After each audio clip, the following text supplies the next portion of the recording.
오늘 참 믿음이란 무엇이냐? 물론 주구에는 참 믿음과 죽은 믿음과 산 믿음이라고 써 있는데 뭐 그 말이 그 말이겠죠. 어쨌든 참 믿음이란 무엇이냐입니다. 본문에서 참 믿음에 관하여 세 가지로 소개하고 있는데 우리 하나하나 살펴보도록 하겠어요. 첫째로는 말로만 하는 믿음, 말로 입으로만 하는 그 믿음이 있다는 거예요.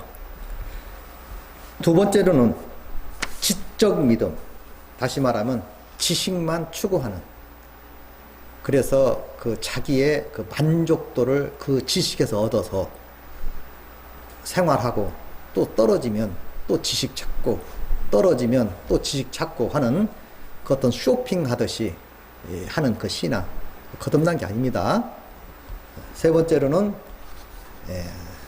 정말 산 믿음, 살아있는 믿음, 움직이는 믿음. 그래서 성경에는 여러 가지 믿음을 설명하고 있어요.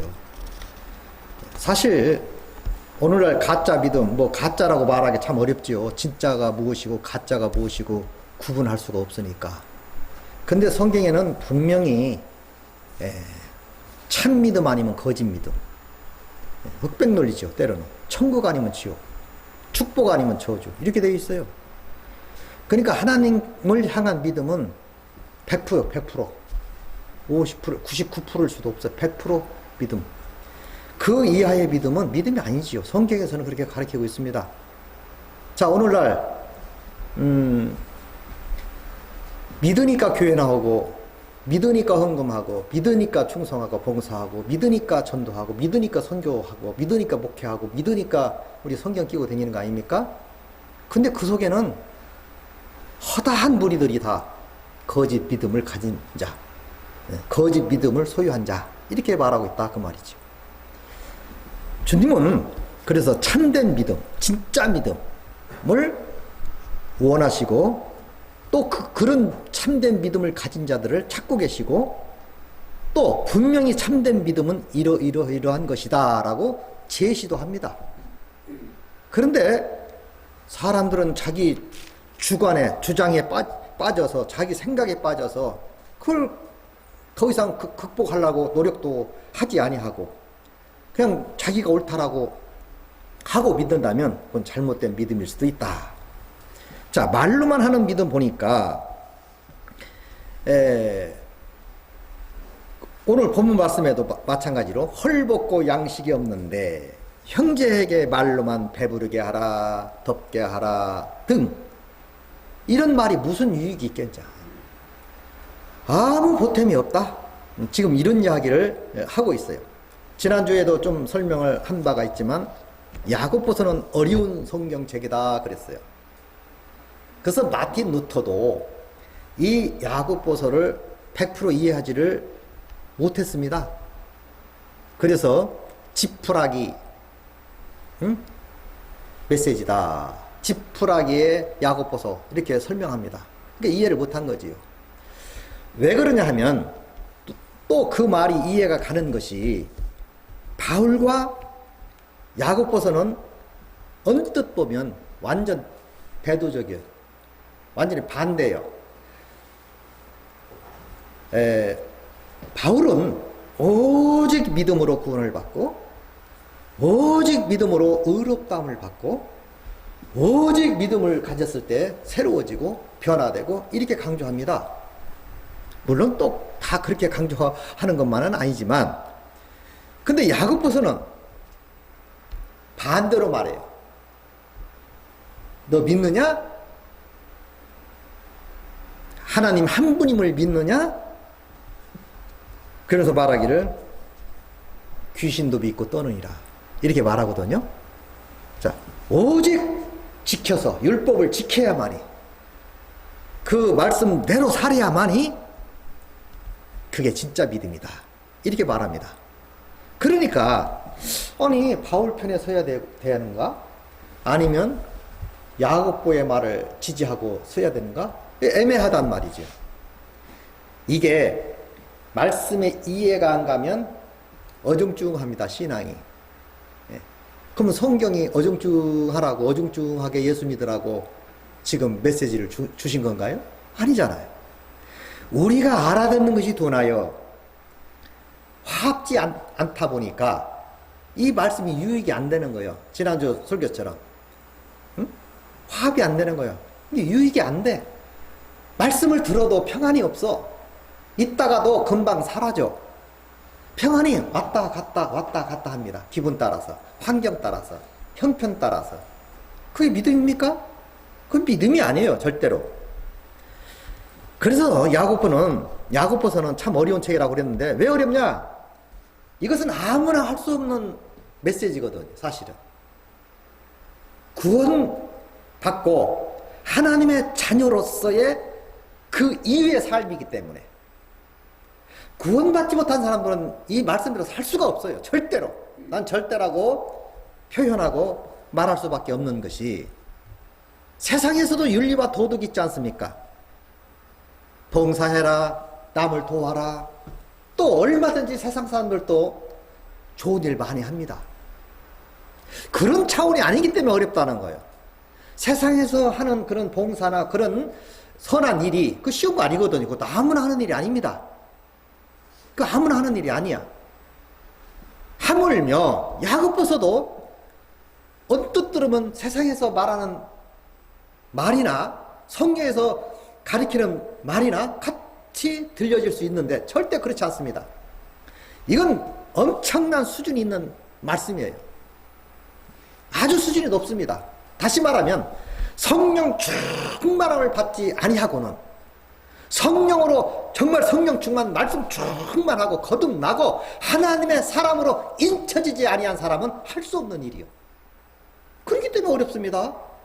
그러니까 너무 힘들어요. 구원 받지도 못하고 하나님 성령 받지도 못하고 그 말씀을 지켜 행하려니까 형식화되고 의식화되고 말로만 믿는 신앙인으로서 굳어지는 거예요. 그러니까 당사자는, 본인들은 나 하나님 인정하니까, 나는 예수를 믿으니까 뭐 그 정도는 봐주겠지. 그렇다 해서 뭐 내가 특별히 뭐 봉사를 좀 아는 것 뿐이고 충성도가 좀 약한 것 뿐이지 내가 잘못됐나? 그건 자기 생각이고, 자기 생각이건. 절대로 그렇지 않습니다. 해야 돼요, 해야 돼요. 야고보는 예수님의 동생으로서 당시에 사도들 속에는 큰 권위를 가졌답니다. 그러면 야고보 입장에서도, 야고보도 예수님의 제자입니다. 육신적으로는 형이지만, 그러나 그는 하나님으로 예수님을 인정했고 하나님의 말씀대로 살아야 할 것을 강력하게 촉구하고 있는 거예요. 자, 오늘 본 말씀 보니까, 내 형제들아, 만일 사람이 믿음이 있노라 하고 행함이 없으면 무슨 이익이 있으리요? 그 믿음이 등이 자기를 구원하겠느냐? 자, 여기 불신자들에게 하는 말이 아니지요. 예수를 잘 믿는다고 하는 사람들 뿐 아니라 제자들에게 한 말입니다. 제자들에게.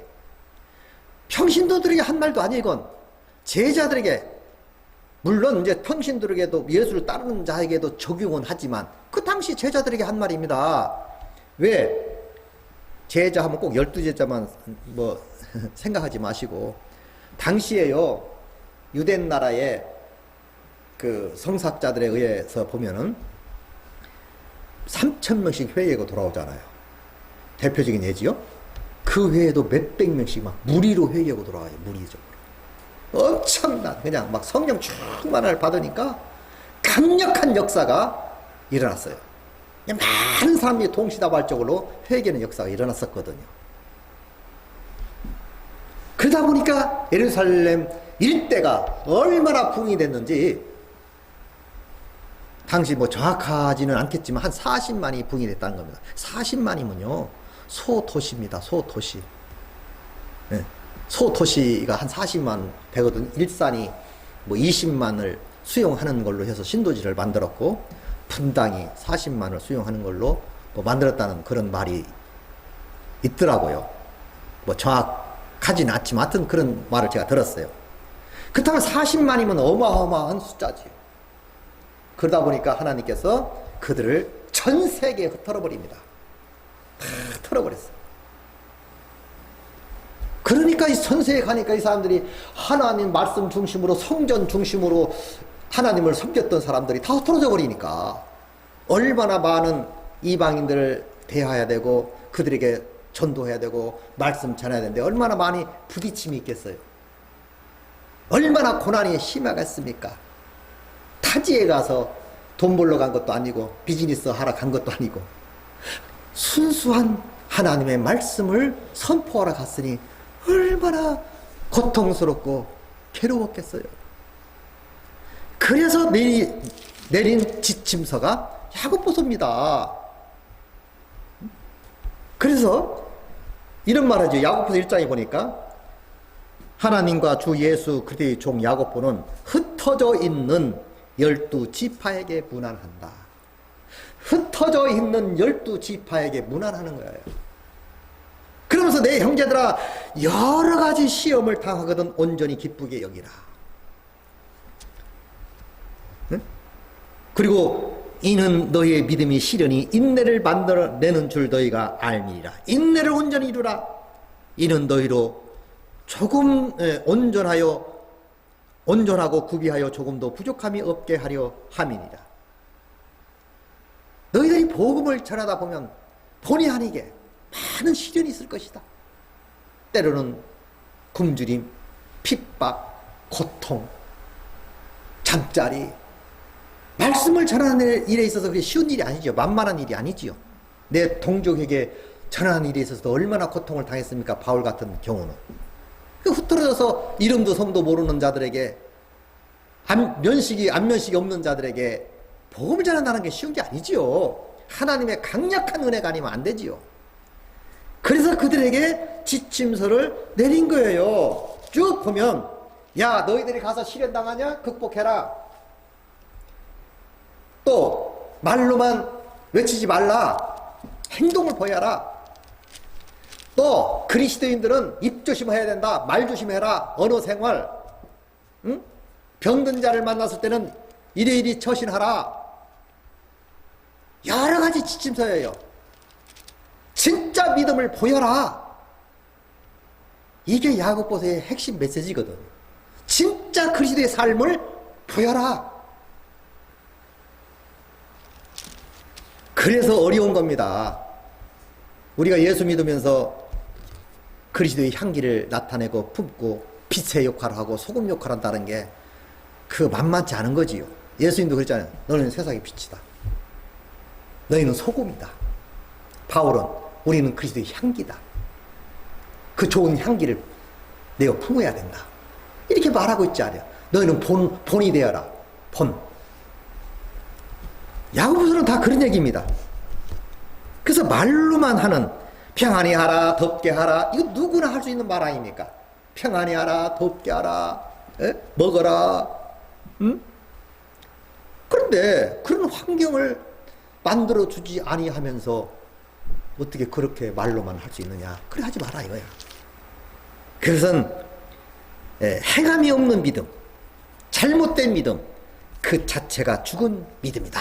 이렇게 강조하고 있어요. 자, 그래서 우리는 더 이상 말로만 하는 믿음의 수준을 지나서 뭔가 좀 보여주는 신앙인들로 성장하시기 바랍니다. 이게 중요해요. 이제는 뭔가, 그래서 제가 자꾸 구원을 받아야 된다, 은혜를 받아야 된다. 구원이란 말은 성령 받았다 그런 뜻이거든요. 은혜 받았다 다 구원이라는 얘기입니다. 사랑받았다, 엄청난 하나님으로부터 사망의 음침한 골짜기에 있을 때 나를 건져 주었다, 불러 주었다.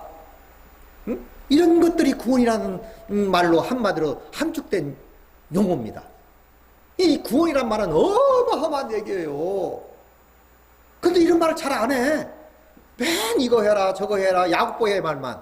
그러니까 사람들이 예수 믿으러 왔다가 오히려 더 무거운 짐을 지고 세상짐, 교회짐, 땀을 흘리고 더 힘듭니다. 보는 돼야지, 하나님 말씀대로는 살아야지, 또 세상에 험난한 세상에서도 열심히 살아야지, 선한 일을 나타내면서 살아야지. 얼마나 부담입니까? 그러니까 사사기에 보면 자기 소견대로 믿더라. 자기 소견대로 하나님을 믿더라 그랬어요. 자기 소견대로 어떤 그 믿음을 만들어내는 거예요. 자기 소견대로 어떤 교회관, 어떤 신앙관을 창출해내는 거예요. 그게 믿음인 줄 알고. 그러나 그건 엄청난 오류에 빠지는 겁니다. 오류. 자, 그래서 이런 믿음은 말로만 하는 믿음, 또 뭐 행함이 없는, 행동이 없는 그런 믿음은 한마디로 죽은 믿음이다. 죽은 믿음. 인정할 수 없는 믿음이다. 이게 야고보서가 하는 말입니다. 그러니까 이 행함을 강력하게 주장하는 거지요. 자, 두 번째로는 지식적 믿음이 있어요. 지식적 믿음. 18절, 20절 보니까 어떤 사람은 말하기를 너는 믿음이 있고 나는 행함이 있으니 행함이 없는 내 믿음을 내게 보이라. 내가 하나님 한 분이신 줄을 믿느냐? 잘하는도다. 귀신도 믿고 떠느니라. 자, 행함이 없는 믿음은 결론적으로 귀신의 믿음이라는 거예요. 귀신의 믿음. 행동하지 않는 믿음은 귀신의 믿음이라는 거예요. 얼마나 강력합니까? 이게 소홀히 지나칠 말씀이 아니에요. 이거 깊이 묵상해 보야 됩니다. 정말 퀴퀴해 보야 돼요. 이게 어떤 말씀인지, 나와 무슨 상관이 있는 말씀인지 적용시켜 보야 된다고요. 그럼 나 죽은 믿음이네? 이게 뭐가 잘못됐네? 그건 깨달음이 있어야 돼요. 그런데 이걸 다 지나쳐 버린다니까요. 간과해 버려. 그래서 오류에 빠질 수밖에 없는 겁니다. 자, 혹이 가로되 너는 믿음이 있고 나는 행함이 있으니 행함 없는 내 믿음을 한번 보여봐라. 나는 행함으로 내 믿음을 내게 보이리라. 얼마나 심플합니까? 그래? 너 믿음 있어? 그럼 보여봐. 난 직접 행동으로 보일게. 아주 대비가 되잖아요. 그래서 믿음은 아는 것으로 끝나는 것이 아니고 행함으로 표현이 돼야 된다. 행함이 없는 믿음은 아무 유익이 없는 거지요. 오늘날 많은 사람들이 영적 쇼핑을 하는데 좋은 말씀을 찾아다닙니다. 좋은 말씀. 그리고 목사님에게도 좋은 말씀을 촉구해요. 좋은 말씀. 왜? 위로받으려고. 좋은 말입니다. 뭐 전혀 틀렸다는 말은 아니요. 좋은 말이죠. 기왕이면 좋은 말씀을 듣는 게 좋지요. 기왕이면 좋은 말씀 듣고 은혜 받는 거 참으로 좋습니다. 저도 지지합니다. 만은 이게 받는 자가 잘못 해석하고 잘못 받아들이고 잘못 인정하고 잘못 살아가면 엄청난 화가 되는 거거든요. 그 이유가 그 좋은 말씀을 쇼핑하고 다니는 거야. 그리고 그 말씀을 듣고 한 주간 막 기뻐하고 좋아. 아무것도 안 해. 그냥 좋아, 좋아, 행복해, 감격 있어. 근데 하나님 측에서는 아니 귀한 말씀 힘주고 용기 줬는데 너는 나한테 뭘 줄래? 뭘 줬니? 너는 나한테 뭐 했니? 너는 나에게 뭐 했어? 그냥 예배 보러 왔니? 그게 영광이었냐? 물론 영광을 올려드리기 위해서도 교회를 오지만 거의 영광 올려드리기 위해서 오는 사람들이 드물어요. 그냥 좋은 말씀 듣고 한 주가 또 은혜로운 삶을 살기 위해서 행복한 삶을 살기 위해서 추구하는 사람들이 더 많다는 거지. 냉정해 볼 때 하나님 볼 때는 섭섭하지요. 서로 주고받아야 행복한 거 아닙니까? 세상에서도 인간적으로도 주고받아야 행복한 거예요. 꼭 그 기대에 없다 할지라도 뭔가 베풀었으면 말이라도 감사하다, 너무 고맙다, 이 말 한마디면 다 가시는 거예요. 예를 들면 뭐 할 수 있으면 좀 더 뭐 이렇게 뭐 하면 더 좋고, 그러나 뭐 인간 사이에 있어서 꼭 조건적으로 또 할 필요는 없겠지만 아무튼 뭔가 주고받는 게 있어야 되는 거 아닙니까? 그럼 우리가 하나님을 믿고 은혜를 받고 정말로 참된 믿음의 소유자라면 받은 은혜에 감사할 줄 알아야지. 뭐 누군가 주를 위해서 살아갈 모습이 있어야 되는 거 아닙니까? 의무가 아니고 이건 당연히 해야 할 일입니다. 당연히. 바울은 이렇게 말하지요. 나는 부득불 내가 해야 할 일이다. 만약에 내가 이 일을 복음을 전하지 아니하면 내가 화가 내게 미칠 것이다. 그래서 나의 자신을 복종케 하면 내가 남에게 복음을 전한 후에 버림당할까 두려워한다. 여기서 버리면 지옥 간다는 얘기가 아닙니다. 하나님의 사역에서 제외된다.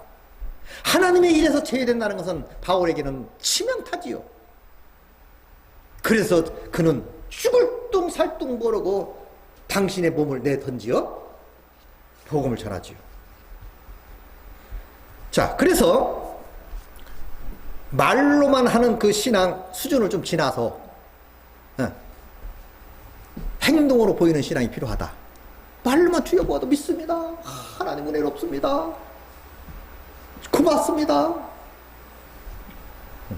이런 수준에 머무르서는 안 된다 그 말이지. 그러면서 그런 말하죠. 내가 19절 보면 내가 하나님 한 분이신 줄 믿느냐? 잘하는도다. 귀신도 믿고 떠느니라. 아, 허탄한 사람아, 행함이 없는 믿음이 헛것인 줄 알고자 하느냐? 행동이 없는 믿음이 헛것인 줄 알고자 하느냐? 상당한 그 강한 메시지입니다.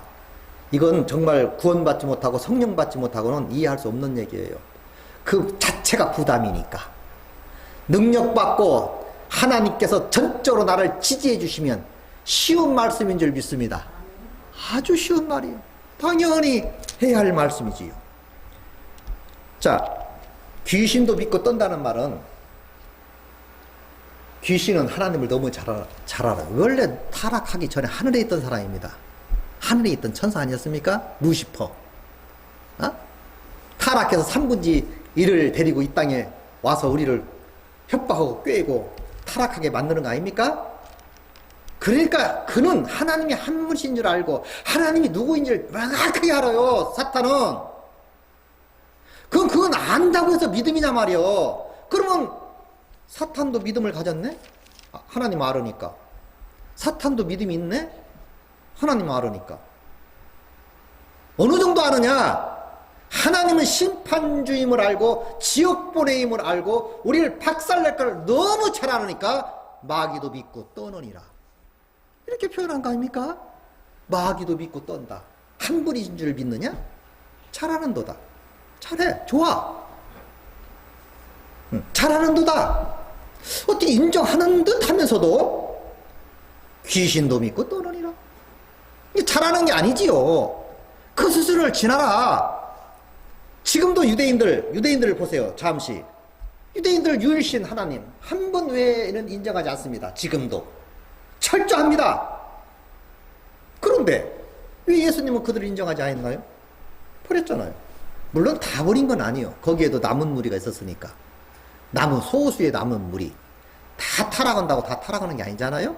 그 남은 무리를 항상 하나님은 가지고 계셔요. 엘리야 때도 그랬잖아. 엘리야는 자기 혼자인 줄 알았어.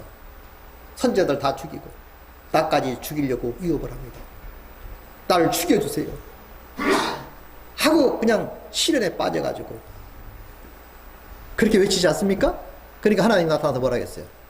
웃기지 말어. 너 말고 바알 신에게 굴복하지 아니한 자가 7천이 더 있어. 깜짝 놀라죠. 우리 눈에 보기에는 믿음이 없이 사는 것 같지만 지금도요. 제가 말씀을 이렇게 나누고 가르치다 보니까 목사님들 이야 지금도 그 보이지 않지만은 이 코로나로 인하여 보이지 않지만 내적으로 얼마나 그들이 이렇게 335호로 모여서 공부하는지 내가 깜짝 놀랐어요. 우리 생각할 필요가 있다 이 말이야. 생각할 필요가. 귀신도 믿고 떠느니라. 아 허탄한 사람아 행함이 없는 믿음은 헛것인 줄 알지 못하느냐. 헛것이라 이거야. 자, 더러운 귀신들도 예수님을 알고 떤다. 이 성경에 그래도 마태복음, 마가복음도 3장 11절 또 마태복음 7장 20절에 보면 이런 말씀이 있어요. 더러운 귀신들도 어느 때든지 예수를 보면 그 앞에 엎드려 부르짖어 당신이 하나님의 아들이다 하니. 어떻게 귀신이 하나님의 아들이라고 예수님을 인정합니까? 귀신같이 한다니까. 우리가 그런 말 하잖아요. 귀신같이 한다고. 귀신들 하나님 잘 알아요. 귀신같이 합니다. 그 귀신이야말로 뭐라고 말했어요? 당신이야말로 하나님의 아들입니다 하고 굴복하더라 그 말이에요. 그래서 성경은 또 예수님이 이렇게 말합니다. 열매 얘기를 쭉 말하면서 어떻게 가시나무에서 엉덩이에서 아름다운 꽃을 맺겠냐 이런 이야기를 하면서 결론적으로 그러므로 그 열매로 그를 알지니 열매로 그를 알지니. 아니 우리 다 알 수는 없어요. 아니 뿌리가 어떻게 형성되고 가지가 어떻게 형성되고 열매가 어떻게 열리 우리 모릅니다. 그러나 결론은 감나무에서 좋은 감이 열리면 그 열매로 이 감나무구나. 참 맛있는 열매를 열렸구나. 이거 아는 거예요. 본질적으로는 알지 못해도. 그래서 결론적으로 예수님이 그러잖아요. 열매로 그를 알지니. 그래서 어떻게 가시덤불에서 무화과를 따겠니?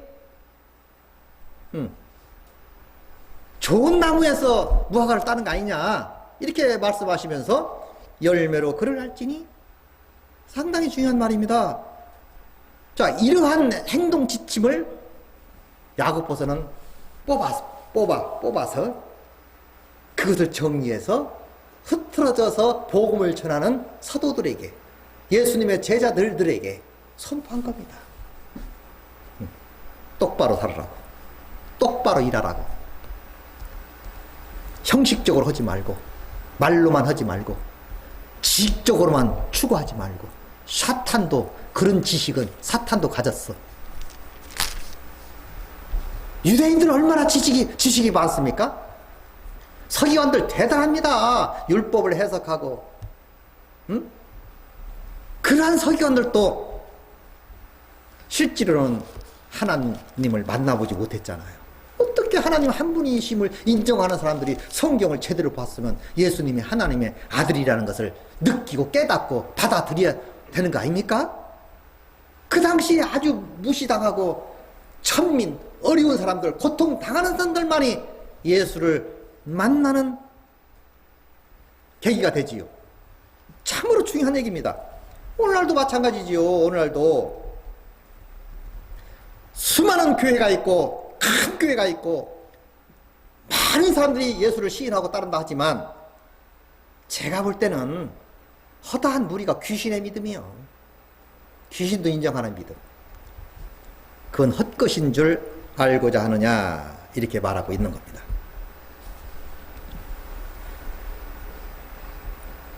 지식 가지고 구원받지 못합니다.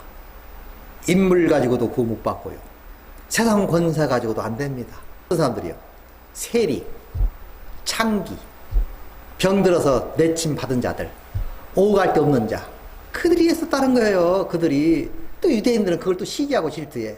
저희들을 따르고 인정해 줘야 되는데 그 낯설에 예수를 따라다니니까 얼마나 시기하고 질투하고 예수님을 그렇게 못 살게 달달달달 볶아먹습니까? 결국 십자가에 못 박아 죽여버리잖아. 이게 유대인입니다.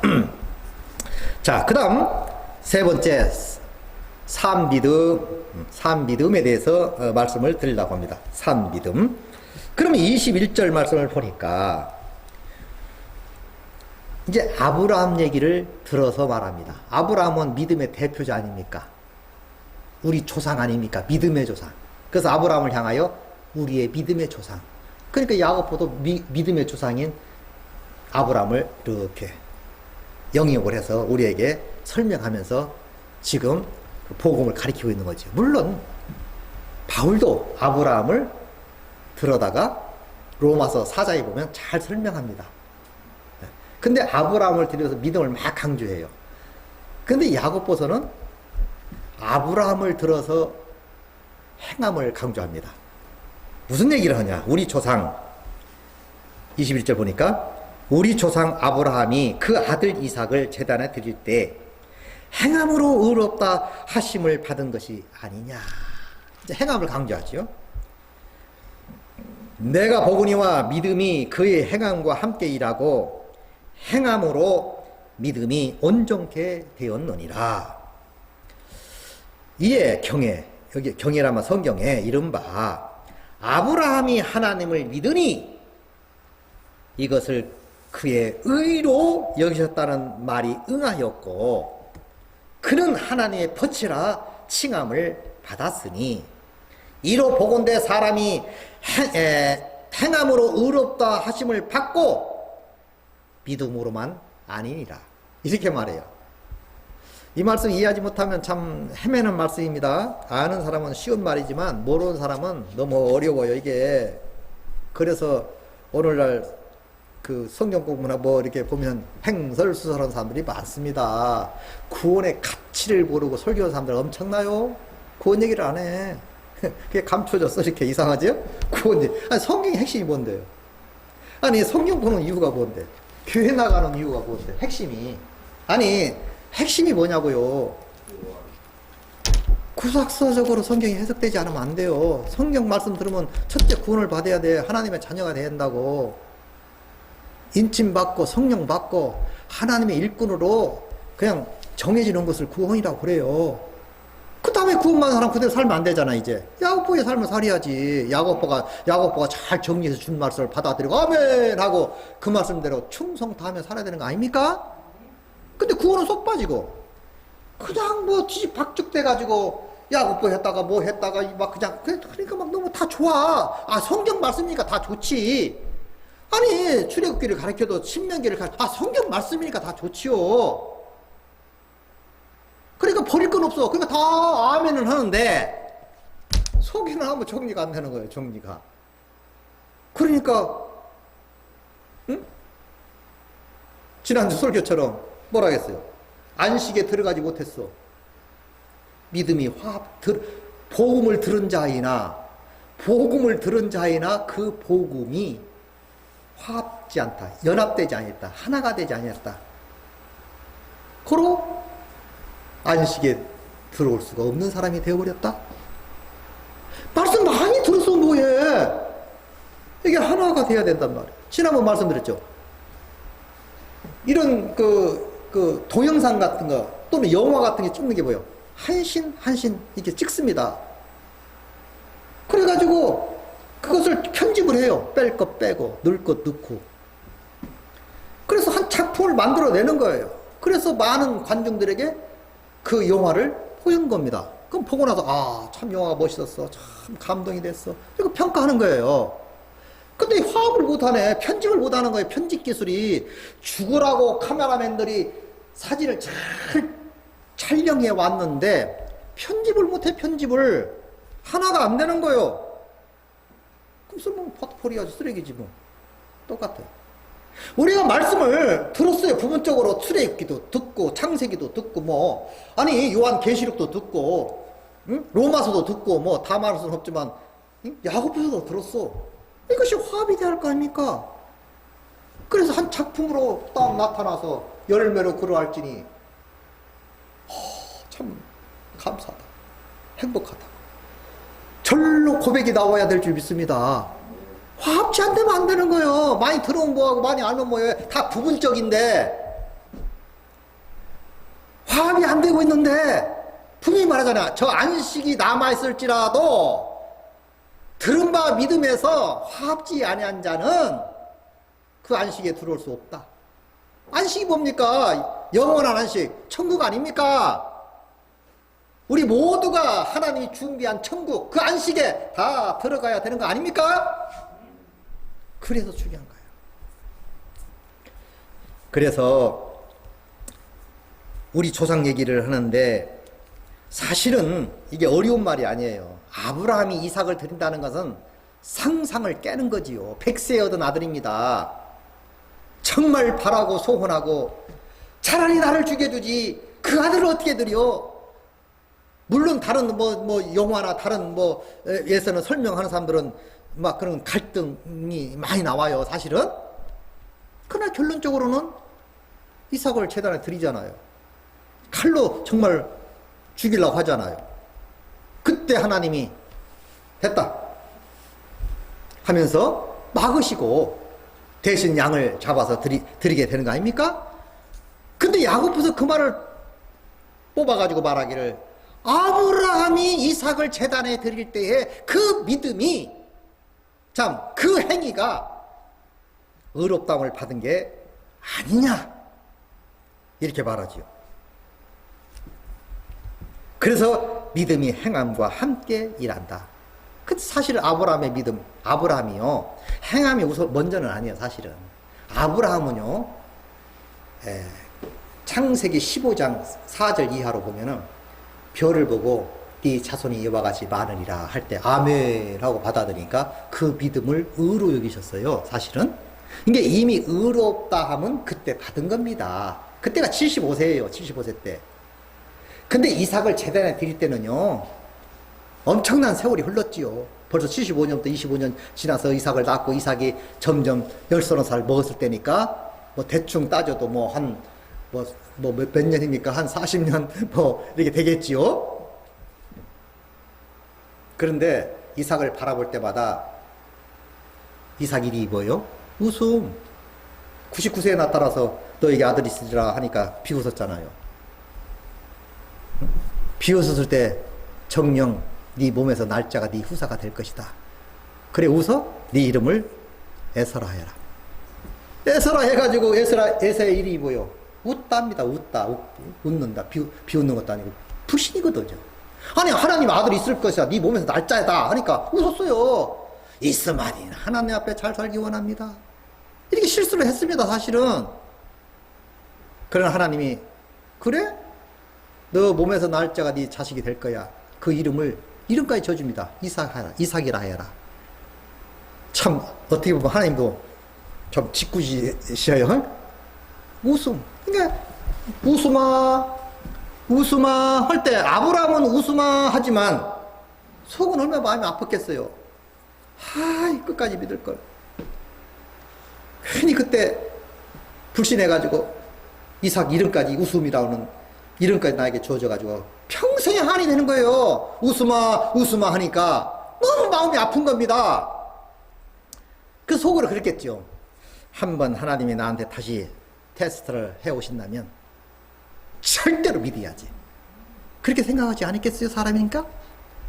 그러다가 어느 세월 다 잊을만 하고 아이도 잘 크고 성장하는데 갑자기 이삭을 제단에 드리라 하니 얼마나 갈등이 있었겠어요. 그러나 과거의 아픔 있잖아, 불신했던 아픔. 그래서 이삭을 제단에 드렸던 겁니다. 그러니까 이삭을 제단에 드릴 수 있었던 힘은 믿음에서 나온 줄 믿습니다. 생명에서 나온 거예요. 구원에서 나온 거예요. 성령 충만함에서 나온 겁니다. 그래서 그 눈에 넣어도 아프지 아니할 자식을 하나님께 드릴 수 있었던 믿음이 이미 있었던 거예요. 가시나무에서 어떻게 무화과를 따겠느냐? 아니, 원래가 무화과 나무였다 그 말이에요. 구원이 없는 사람들은 다 가시나무예요. 가시나무. 거기서 무슨 열매를 따겠어요? 무슨 어떤 행위를 구하겠어요? 아브라함은, 그래서 로마서에 바울은 그 믿음을 막 강조하는 겁니다. 그 믿음을. 이제 그것을 공부했으니까 야고보서는 이제는 믿음을 가진 자로서 행동할 때가 왔다. 정말 행동할 때가 왔으니, 그러면서 그 사건을 보이는 거 아닙니까? 믿음이 우선이라고요. 믿음이 있을 때 믿음으로 어떤 행동이 나오는 거예요. 영적으로는 어떤 훈련으로 어떤 좋은, 지금 올림픽 하고 있는데 어떤 엄청난 피나는 훈련이 있었기 때문에 좋은 결과가 오듯이, 엊그제 양궁 우리 금메달 하나 첫 번째 땄지요. 그럼 그들이 그냥 됐냐고요. 그 종자가 얼마나 그 올림픽에서 상을 따기 위해서, 좋은 열매를 얻기 위해서 그 피나는 훈련을 했겠어요. 그렇다면 아브라함도 이삭을 드리는 그런 행위에 오기까지는 그 많은 고통 속에, 그 어려움 속에, 시련 속에 훈련되어진 그 믿음의 세계, 그 믿음이라는 것이 받쳐졌기 때문에 그런 일을 할 수 있었다 그 말이지. 우리도 그동안 제가 얼마나 많은 복음을 전했어요. 듣기 싫도록. 목사님은 저것밖에 몰라 할 정도로. 이제는 그럴 때가 아니. 이제 어느 정도 준비됐으면 내 몸을 불살라 하나님께 드리시기 바랍니다. 결론은 그렇습니다. 그래서 아브라함을 강조하는 거예요. 그리고 그를 했을 때, 야, 더 이상 이제 테스트 할 거 없어. 테스트 하지도 않습니다. 그 뒤로. 이제 믿음의 조상으로서 영원히 지금까지 빛이 나고 있는 줄 믿습니다. 아브라함은 나의 벗이야, 나의 친구라고. 이렇게 소문난 거지요. 그러면서 아브라함은 그 히브리서 11장 19절 보면은 그가 하나님이 능히 이삭을 죽은 자 가운데에서 다시 살리실 줄로 생각한지라 비유컨대 그를 죽은 자 가운데서 도로 받은 것이라.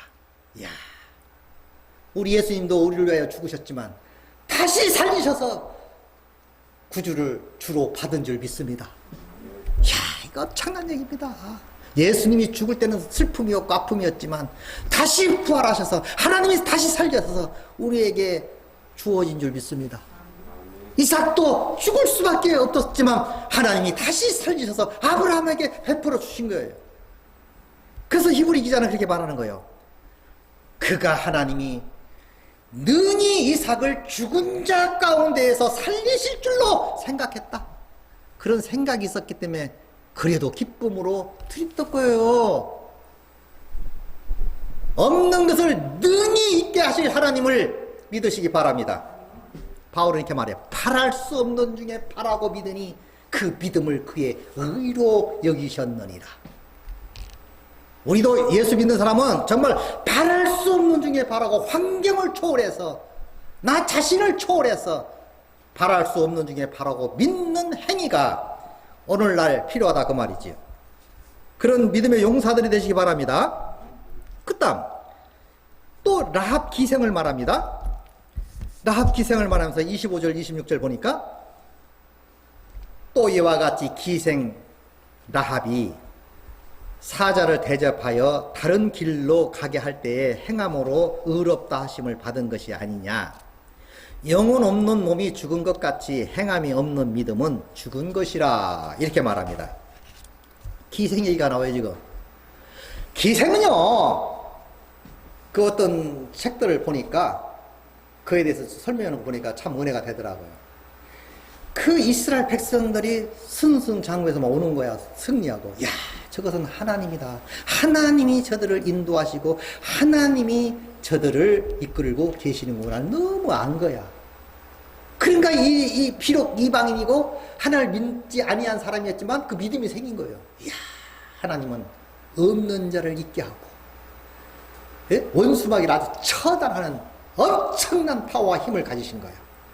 그 하나님을 믿은 거예요. 믿음이 그런 역사를 통해서 믿음이 온 겁니다. 근데 마침내 그들을 따르는, 모세를 따르는 그런, 그 입장에서 보면 간첩이지. 따르는 자들이 온 거예요. 그래서 이 사람은 믿음이라는 게 있었기 때문에, 그래, 죽으면 죽으리라. 내가 이들을 보호하고 지켜주고 죽을지라도. 그도 무슨 신앙이야? 죽은 자를 능히 살리실 하나님을 믿고 그들을 숨겨준 줄 믿습니다. 신앙은요, 죽음을 초월하는 거예요. 벌벌 떨면 안 돼. 믿음이라는 게 뭐야? 죽음을 초월한 믿음, 능히 살릴 줄 믿었단 말이요. 라합도 희생이지만 신학자도 아니요, 성도도 아닙니다. 얼마나 이스라엘 백성들 보는 걸 그냥 본 게 아니지요. 하나님이 인도하심을 따라 만나를 주시고 메추라기를 주시고 홍해를 갈리시고 물을 내리시고 하는 것을 멀리서 본 거예요. 멀리서 소문을 듣고 믿음이 생긴 거예요. 야, 나도 저 하나님이랑 믿고 싶다. 나도 저런 하나님이랑 믿을래 하고 믿었지요, 사실을. 그리고 마침 모세가 사용하는 그 천탕꾼들이, 자, 요수아 때, 그때는 이제 요수아가 부리는 정탐꾼이 왔을 때 죽으면 죽으리라. 하나님이 함께 하시면 죽은 자도 살 건데? 꺼지고 내가 좀 욕을 얻어먹고 설사 사형을 당하면 어때? 죽은 자도 살릴 것인데 능히 살릴 줄 믿고 그걸 숨겨둔 거 아닙니까? 그래서 그런 행동이 나왔던 것은 뭐였다? 믿음. 믿음이 있으면 어떤 행동도 나올 줄 믿습니다. 그러니까 안 나오는 것은 결론적으로 믿음이 없기 때문에, 결론적으로 죽은 믿음이 있기 때문에, 말로만 하는 믿음, 지식만 추구하는 믿음, 그런 믿음이었기 때문에 아무 역사가 나타나는 게 아니지요. 그래서 정말 우리는